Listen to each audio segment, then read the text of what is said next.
الحمد للہ رب العالمین والصلاة والسلام علی خاتم الانبیاء والمرسلین اما بعد فاعوذ باللہ من الشیطان الرجیم بسم اللہ الرحمن الرحیم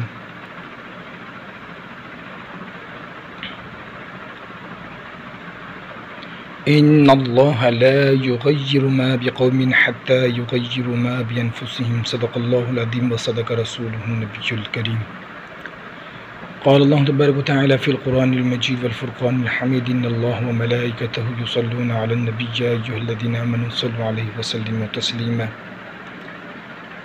عن أبي طلحة الأنصاري قال أصبح رسول الله صلى الله عليه وسلم يوما طيب النفس يرى في وجهه البشر قالوا يا رسول الله أصبحت اليوم طيب النفس يرى في وجهك البشر قال أجل أتم من ربي عز وجل فقال من صلى عليك من أمتك صلاة كتب الله له بها 10 حسنات ومحى عنه 10 سيئات ورفع له 10 درجات ورد عليه مثلها۔ صحابی رسول حضرت ابو طلحہ انصاری رضی اللہ تعالیٰ عنہ فرماتے ہیں ایک مرتبہ کا واقعہ ہے کہ صبح کے وقت اللہ کے آخری نبی رسول ہاشمی صلی اللہ علیہ وسلم کے پرنور چہرے پر خوشی کے آثار تھے۔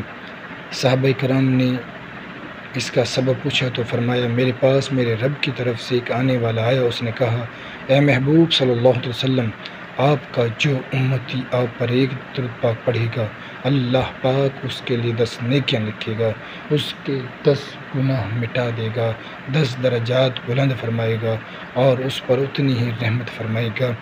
معزز سامعین، رسول برکت کے لیے درود پاک پڑھ لیں۔ صلاۃ و سلام علیک یا رسول اللہ وعلی آلک و صحبک یا حبیب اللہ، صلاۃ و سلام علیک یا نبی اللہ وعلی آلک و صحبک یا نور اللہ۔ برادران اسلام، اس دنیا میں ہزاروں قومیں آئیں، ترقی عروج کی بلندیوں تک پہنچیں، مگر پھر ان پر زوال آیا اور وہ تجلی کے گہرے کھڑے میں جا گرے۔ آخر ترقی کے بعد پستی، عروج کے بعد زوال، کامیابی کے بعد ناکامی کیوں ہوتی ہے؟ قومیں ترقی کی بلندیوں تک پہنچ کر پستی کا شکار کیوں ہو جاتی ہیں؟ آج ہم قرآن و حدیث کی روشنی میں اس کے چند اسباب جاننے کی کوشش کریں گے تاکہ ہم ان سے کچھ سیکھ کر اپنے آپ کو ایسے کاموں سے بچا سکیں جو زوال کا سبب بن سکتے ہیں۔ اللہ پاک ہمیں دنیا و آخرت میں کامیابی اور نعمتوں کو ہمیشگی نصیب فرمائے، زوال نعمت سے محفوظ فرمائے۔ پارہ 13 سورہ رعد آیت نمبر 11 میں اللہ پاک ارشاد فرماتا ہے ان اللہ لا یغیر ما بقوم حتی یغیروا ما بانفسهم، بے شک اللہ کسی قوم سے اپنی نعمت نہیں بدلتا جب تک وہ خود اپنی حالت نہ بدل لے۔ تفسیر صراط الجنان میں ہے اس آیت میں قدرت کا ایک قانون بیان کیا گیا۔ اللہ پاک اس وقت تک کسی قوم سے اپنی عطا کردہ نعمت واپس نہیں لیتا جب تک وہ قوم خود اپنے اچھے اعمال کو برے اعمال سے تبدیل نہ کرتے۔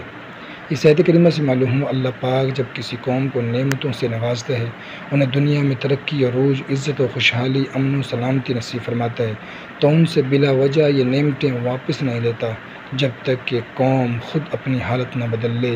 جب قوم بگڑتی ہے، اچھے اعمال کی جگہ برے اعمال کرنے لگتی ہے، اچھی صفات کی جگہ بری صفات اپنا لیتی ہے، محنت کی جگہ سستی کا شکار ہوتی ہے، فرض و شناسی کے بجائے لاپرواہی سے کام لیتی ہے، تقوی کے بجائے گناہ کا راستہ اختیار کرتی ہے، شکر گزاری کے بجائے ناشکری کرتی ہے، تو قوموں کی عزت کو ذلت میں، خوشحالی کو تنگحالی میں، عروج کو پستی میں، ترقی کو زوال میں اور کامیابی کو ناکامی میں تبدیل کر دیا جاتا ہے۔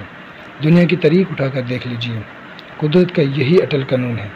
اس زمین پر ہزاروں قومیں آئیں، انہیں ترقی، عروج، عزت، خوشحالی اور امن و سلامتی کی نعمتوں سے نوازا گیا، مگر جب انہوں نے نعمت کی ناقدری کی تو انہیں شان عبرت بنا دیا گیا۔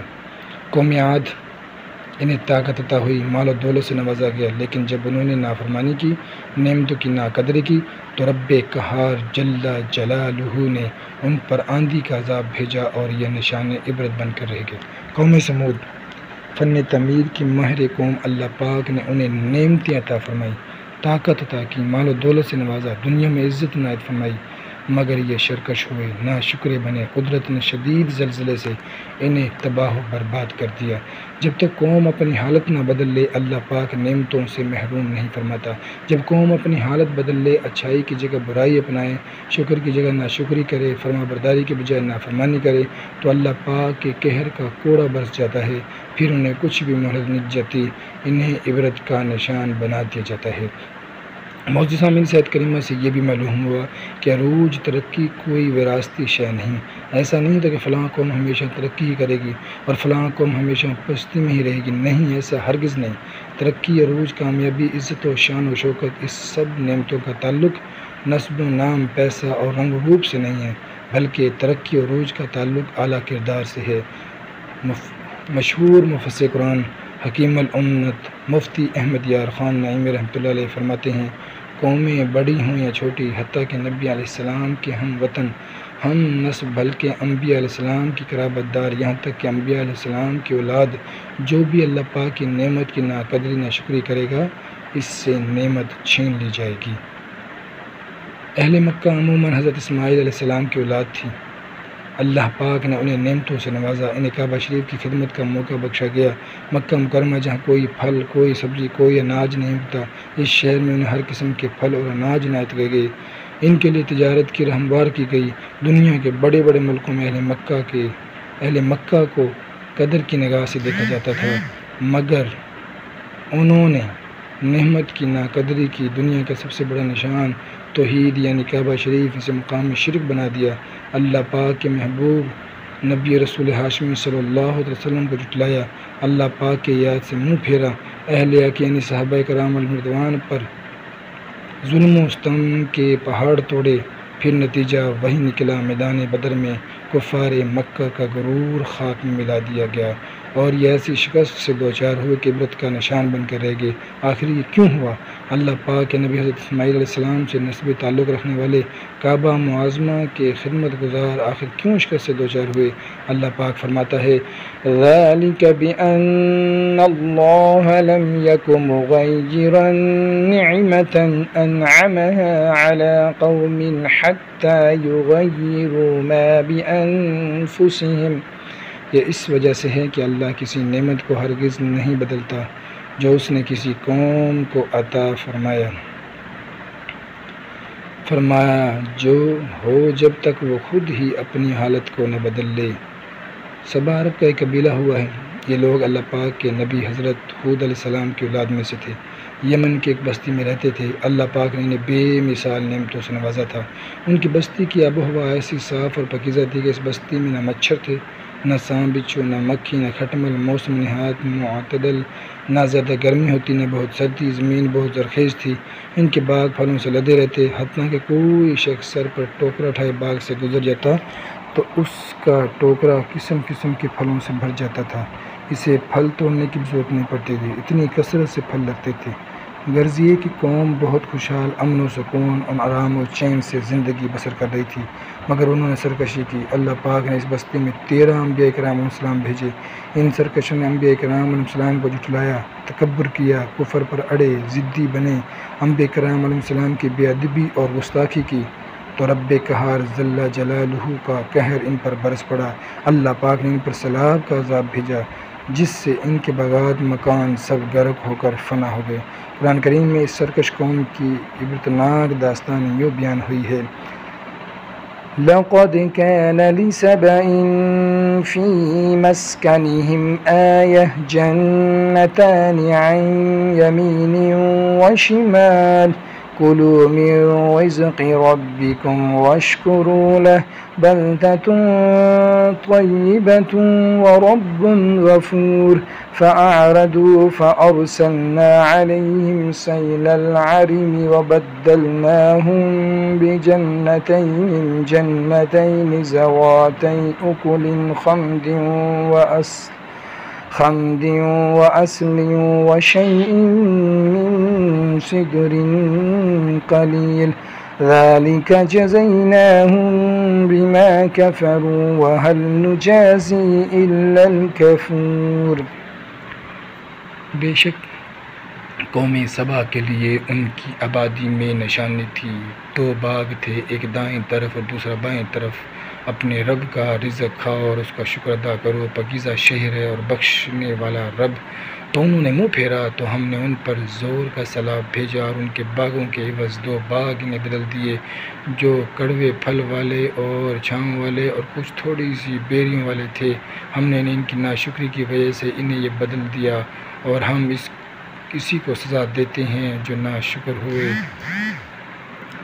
معزز سامعین، معلوم ہوا ترقی عروج کا تعلق نام نسب سے نہیں۔ اس کے لیے نہیں دیکھا جاتا کہ کون کس کا بیٹا، کس کا پوتا، یہ نہیں دیکھا جاتا کہ کون زیادہ پیسے والا ہے۔ ترقی عروج کے لیے کردار دیکھا جاتا ہے۔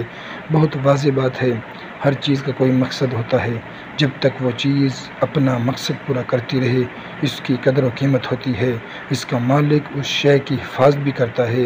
اگر وہ چیز اپنا مقصد پورا نہ کرے تو نہ اس کی قدر و قیمت باقی رہتی ہے، نہ اس کی حفاظت کی جاتی ہے۔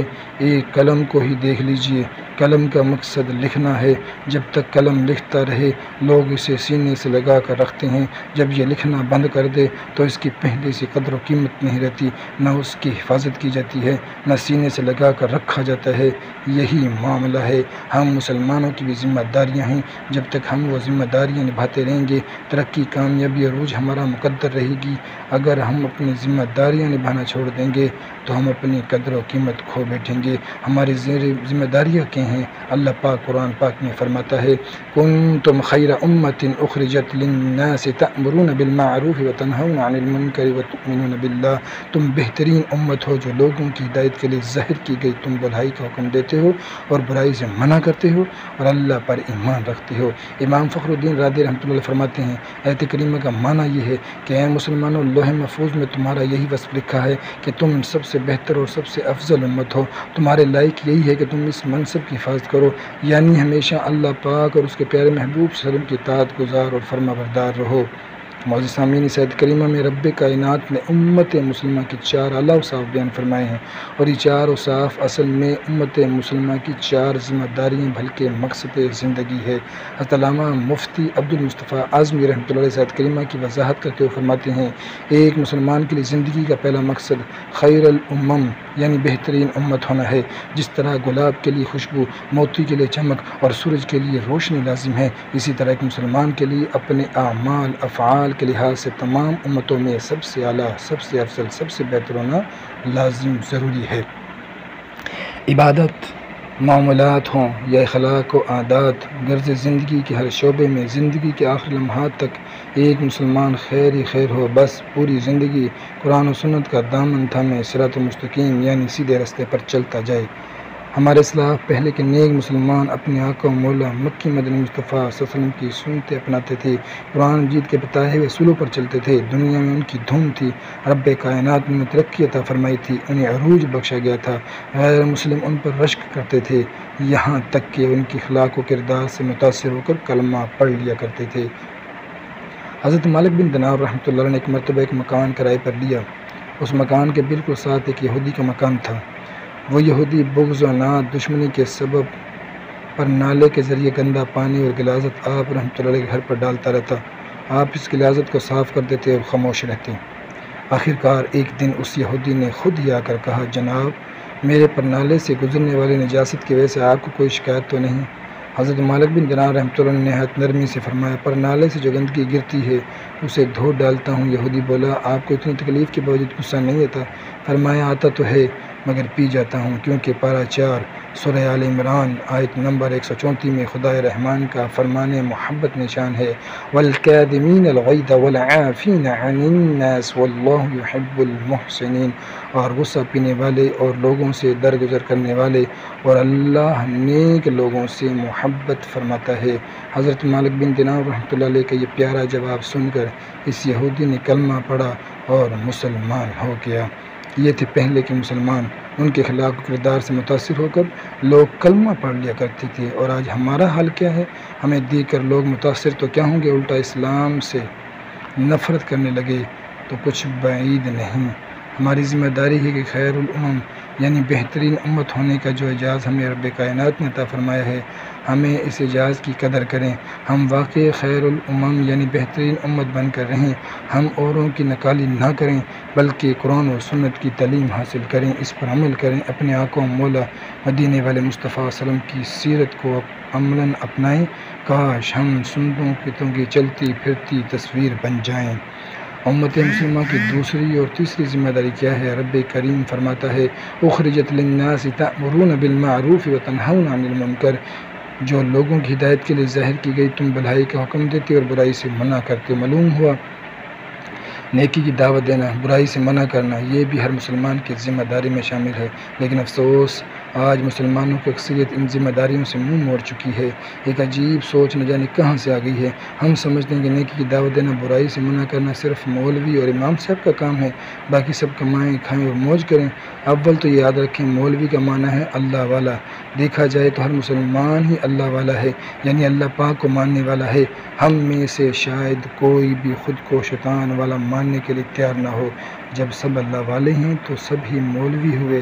ہاں، جس نے داڑھی شریف نہیں رکھی ہے اس کی غلطی ہے۔ داڑھی نہ رکھنے والا، علم دین نہ سیکھنے والا دوہرا مجرم ہے۔ ایک تو اس نے داڑھی نہیں رکھی، ضروری علم دین نہیں سیکھا، دوسرا وہ نیکی کی دعوت بھی نہیں دیتا، برائی سے منع نہیں کرتا۔ مشہور مفسر قرآن حکیم الامت مفتی احمد یار خان نعیمی رحمۃ اللہ فرماتے ہیں سارے مسلمان مبلغ ہے، سب پر ہی فرض ہے کہ لوگوں کو اچھی باتوں کا حکم دے اور برائی باتوں سے روکے،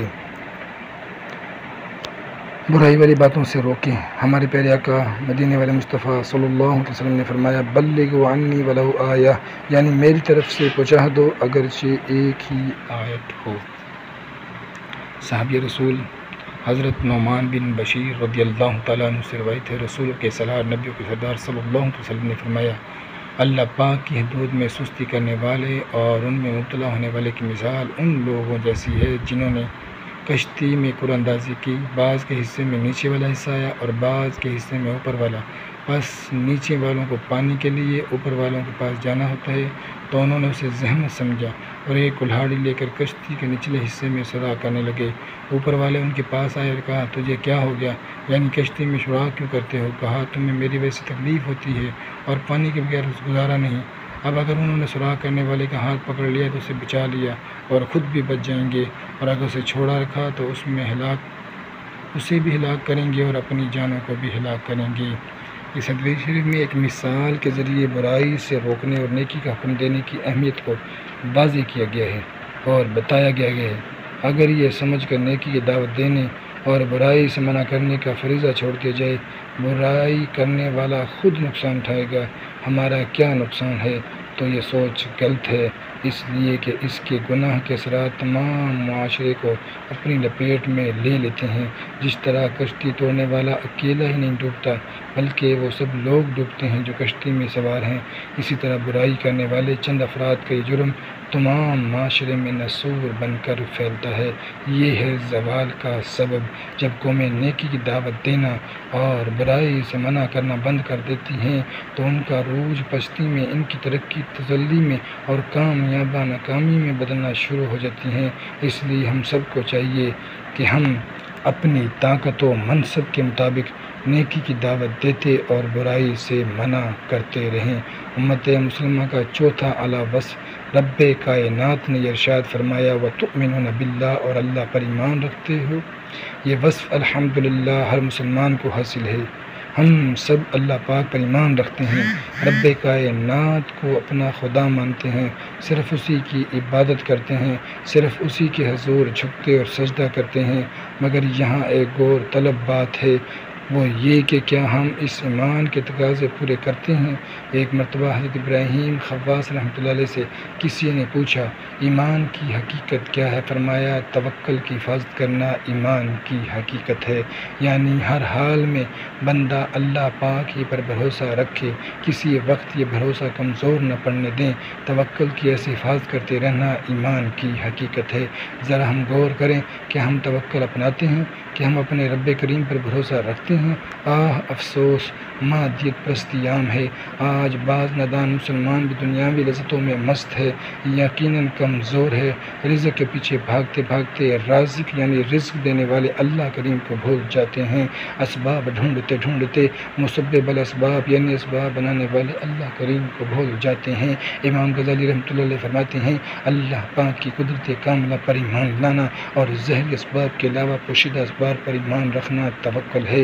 اللہ پاک قرآن کریم میں فرماتا ہے، وَعَلَى اللَّهِ فَتَوَكَّلُوا إِن كُنتُم مُّؤْمِنِينَ، اور اگر تم ایمان والے ہو تو اللہ ہی پر بھروسہ کرو۔ ابو ہریرہ رضی اللہ تعالیٰ عنہ سے روایت ہے، سرکار مدینہ صلی اللہ علیہ وسلم نے فرمایا، جنت میں ایسے قومیں داخل ہوں گی جن کے دل پرندوں کے دلوں جیسے ہوں گے۔ مشہور مفسر قرآن مفتی احمد یار خان نعیمی رحمۃ اللہ علیہ فرماتے ہیں، چڑیوں کے دل میں اللہ پاک پر توکل اعلیٰ درجے کا ہوتا ہے اور ان کے دل بغض و کینہ سے پاک ہوتے ہیں۔ جس انسان میں یہ صفات پیدا ہو جائے وہ فرشتہ صفت بن جائے۔ مادیت پرستی یعنی توکل کی کمی اور ظاہری اسباب پر زیادہ بھروسہ رکھنا یہ بھی زوال کا ایک سبب ہے۔ اس کی وجہ سے دل میں دنیا کی محبت بڑھتی ہے، حرص و لالچ میں اضافہ ہوتا ہے، دل میں حسد کی آگ جلتی ہے اور انسان بس دنیا ہی کا ہو کر رہ جاتا ہے۔ کتنی قومیں ہیں جو دنیا پرستی کی وجہ سے تباہ و برباد ہو گئیں۔ اللہ پاک ہمیں تباہی سے بچائے، اپنے کرم سے ہم گناہ گاروں کو زوال نعمت سے محفوظ رکھے۔ بحیثیت مسلمان جو ہماری ذمہ داری ہے ان کو بخوبی نبھانے کے لیے ہمیں بہت زیادہ ان چیزوں سے رکنا ہوگا، برائی سے بچنا ہوگا، نیکی کی دعوت کو دینا ہوگا اور دوسروں کو بچانا ہوگا، اور ہمیں علماء کرام کے بیان کو، ان کی تقاریر کو سن کر نیک اعمال کی طرف خود بھی بڑھنا ہوگا اور دوسروں کو بھی دعوت دینی ہوگی۔ اللہ تعالیٰ سے دعا ہے جو کچھ سنایا اس پر ہم سب کو عمل کرنے کی توفیق عطا فرمائے، آمین، بجاہ النبی الامین صلی اللہ تعالی علیہ